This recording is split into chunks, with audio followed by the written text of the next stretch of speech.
Когда экипаж этого корабля готовился к плаванию в южной части Тихого океана, никто из них не мог предположить, что они станут свидетелями чего-то по-настоящему необычного. Один из членов экипажа заметил странную тень на поверхности воды. Это привлекло внимание остальных, и команда решила подплыть поближе, чтобы рассмотреть явление. Но никто из них не подумал о том, как будет сложно развернуть корабль в этом месте. Сначала моряки решили, что это просто отмель, но когда они приблизились, их глаза открылись на нечто совершенно другое. То, чему они стали свидетелями, было поистине удивительным. На поверхности воды было огромное количество пемзы, легкого вулканического камня, который плавал, образуя странное и обширное образование. Издали это выглядело как настоящий берег. Заинтересовавшись, команда приняла решение направить корабль прямо в это место, чтобы разглядеть явление поближе.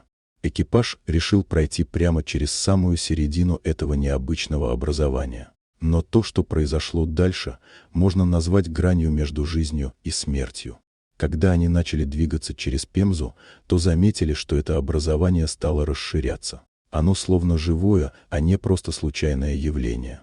Экипаж понял, что надо срочно увеличивать скорость, чтобы выбраться из этого странного и растущего образования. Когда они наконец добрались до безопасного места, вдруг позади послышался слабый грохот. Все обернулись, и то, что они увидели, поразило их.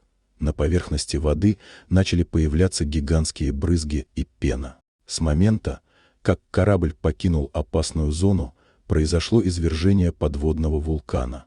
Экипаж наблюдал за грандиозным событием, которое разворачивалось прямо на их глазах. Вулкан взорвался, а из воды начали вырываться огромные струи лавы и пемзы. Это было зрелище, которое оставило всех без дыхания. Однако, когда команда продолжала наблюдать, они заметили нечто еще более странное. Из воды начала подниматься суша новый остров. Оказавшись свидетелями рождения нового земельного участка, экипаж был заворожен. Это было действительно потрясающе.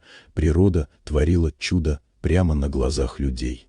Все начали осознавать, как им повезло, что они успели вовремя покинуть опасную зону. Теперь они были свидетелями не только извержения вулкана, но и зарождения нового острова, который, возможно, спустя время станет частью карты Тихого океана. Эта удивительная встреча с природой останется в памяти экипажа на всю жизнь. Вот такая удивительная история. Дорогие друзья, если вам понравилось видео, поставьте лайк, а также подписывайтесь на канал, где найдете еще много интересного.